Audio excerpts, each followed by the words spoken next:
Hai, perkenalkan, saya Awanda Mutiara dengan NPM 0371171122 dan teman saya Nadila Khaironisa dengan NPM 0371171121. Kami dari Pendidikan Guru Sekolah Dasar Fakultas Keguruan dan Ilmu Pendidikan Universitas Pakuan Bogor kelas 6E.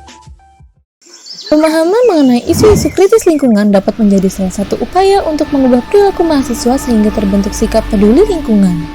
Dan, kelak dapat berperan aktif dalam upaya pelestarian dan keselamatan lingkungan. Oleh karena itu, diperlukan pendidikan lingkungan hidup sebagai tumpuan bagi pengelolaan sumber daya. Penanaman pemahaman isu-isu kritis lingkungan di tingkat universitas umumnya diterapkan melalui mata kuliah pendidikan lingkungan hidup dan perspektif global.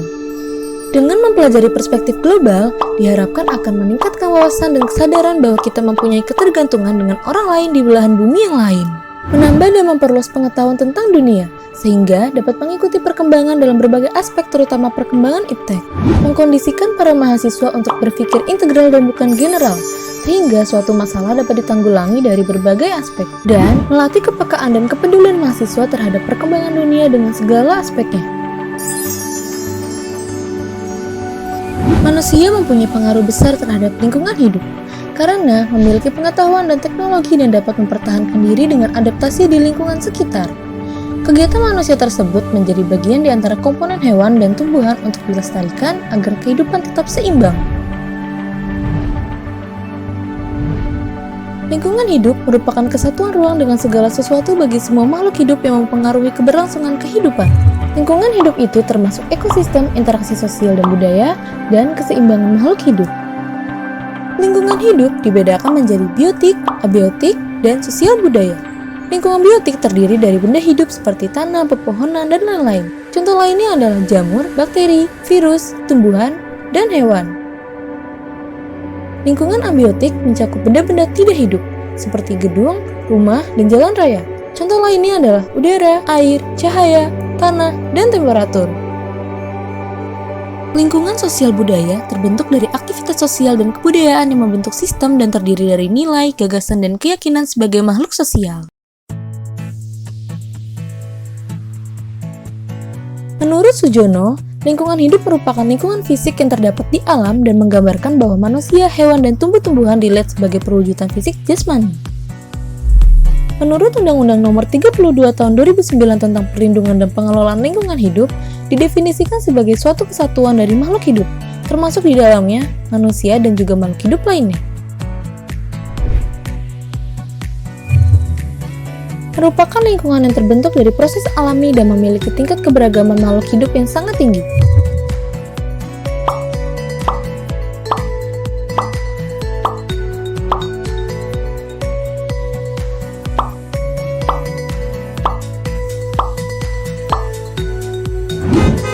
Merupakan lingkungan yang sengaja dibuat oleh manusia dengan tujuan untuk membentuk lingkungan baru yang dapat ditempati.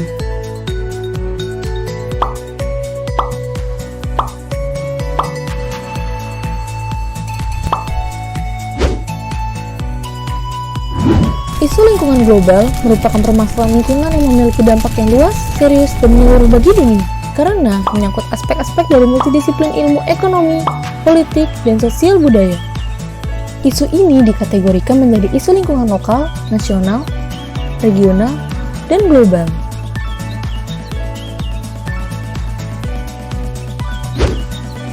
Apa itu pemanasan global? Merupakan akibat dari adanya proses peningkatan suhu rata-rata atmosfer, laut, dan daratan bumi yang disebabkan oleh meningkatnya emisi gas karbon dioksida, metana, dinitroksida, dan CFC, sehingga energi matahari tertangkap di dalam atmosfer bumi. Menurut laporan dari Panel Antar Pemerintah tentang Perubahan Iklim atau IPCC, telah terjadi kenaikan suhu minimum dan maksimum bumi antara 0,5 sampai 1,5 derajat Celcius. Yang berarti temperatur rata-rata global telah meningkat sekitar 0,6 derajat Celcius dibandingkan dengan masa sebelum industri. Seperti yang dilaporkan oleh 441 pakar IPCC tanggal 10 April 2007, pemanasan global menyebabkan naiknya suhu permukaan bumi 5 tahun mendatang dan dapat mengakibatkan kegagalan panen, kelangkaan air, dan kekeringan.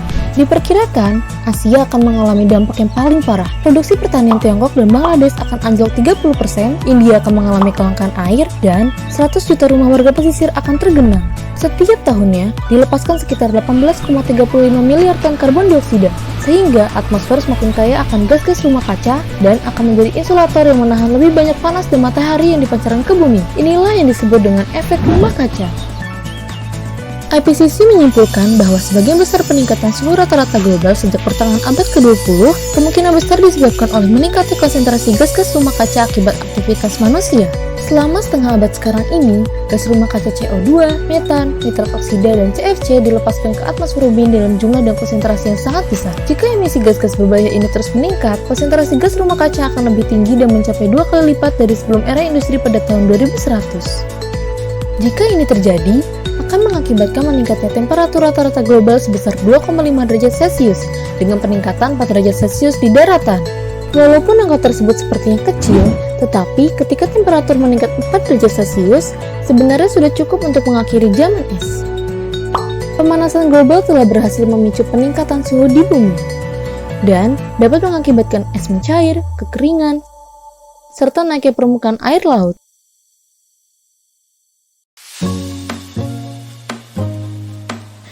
Efek rumah kaca adalah proses saat panas terperangkap di bumi.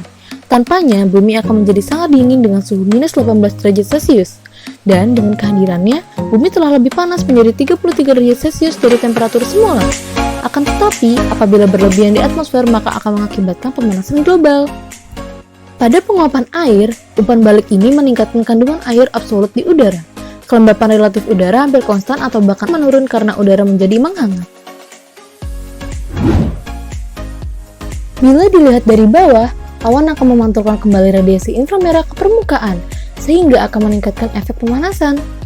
Sebaliknya, bila dilihat dari atas, awan tersebut akan memantulkan sinar matahari dan radiasi inframerah ke angkasa, sehingga meningkatkan efek pendinginan. Efek neto yang menghasilkan pemanasan atau pendinginan tergantung pada beberapa detail tertentu seperti tipe dan ketinggian awan tersebut. Ketika temperatur global meningkat, es yang berada di dekat kutub mencair dengan kecepatan yang terus meningkat. Akibatnya akan menyerap lebih banyak radiasi matahari dan membuat lebih banyak es yang mencair. Dua ilmuwan dari Duke University mengestimasikan bahwa matahari mungkin telah berkontribusi terhadap 45-50% peningkatan temperatur rata-rata global selama periode 1900 sampai 2000 dan sekitar 25-35% antara tahun 1980 dan 2000. Namun pada tahun 2006, tim ilmuwan dari Amerika Serikat, Jerman, dan Swiss menyatakan bahwa mereka tidak menemukan adanya peningkatan tingkat keterangan dari matahari pada 1000 tahun terakhir ini, karena hanya memberi peningkatan kecil sekitar 0,07% selama 30 tahun terakhir. Kemudian, sebuah penelitian oleh Lockwood dan Frawley menemukan bahwa tidak ada hubungan antara pemanasan global dengan variasi matahari sejak tahun 1985, baik melalui variasi dari output matahari maupun variasi dalam sinar kosmis. Iklim mulai tidak stabil, peningkatan permukaan laut, suhu global cenderung meningkat, gangguan ekologis, dan perubahan sosial politik.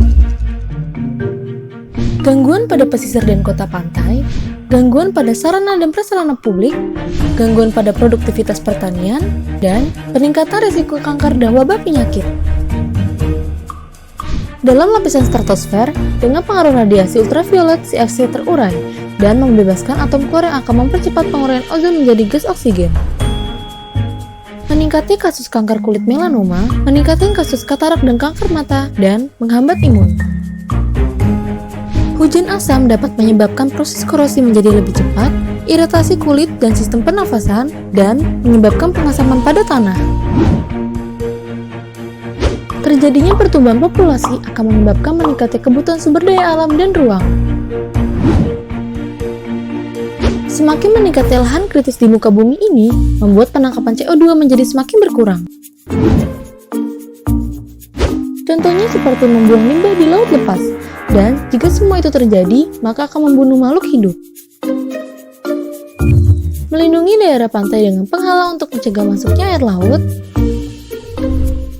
mengurangi produksi gas rumah kaca dengan melakukan reboisasi, dan menghilangkan gas CO2 dengan menginjeksikannya ke sumur minyak untuk mendorong minyak bumi keluar ke permukaan.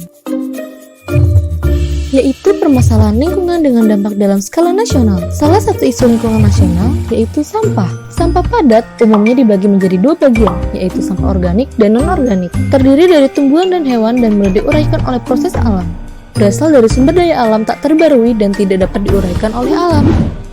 Timbulnya berbagai penyakit seperti diare, jamur kulit, tifus, dan lain-lain.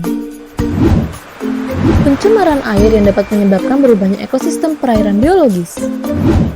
Bau yang tidak sedap, pemandangan yang buruk, memberikan dampak negatif terhadap pariwisata dan mengganggu fasilitas umum. Proses kebakaran hutan dapat terjadi dengan alami atau perbuatan manusia untuk membuka lahan perkebunan. Dampaknya menambah CO2 di udara dan hilangnya keanekaragaman hayati.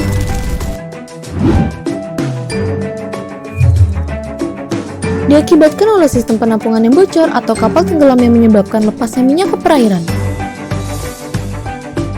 Dampaknya, tertutupnya lapisan permukaan laut sehingga fotosintesis terganggu dan dapat menyebabkan kematian organisme laut.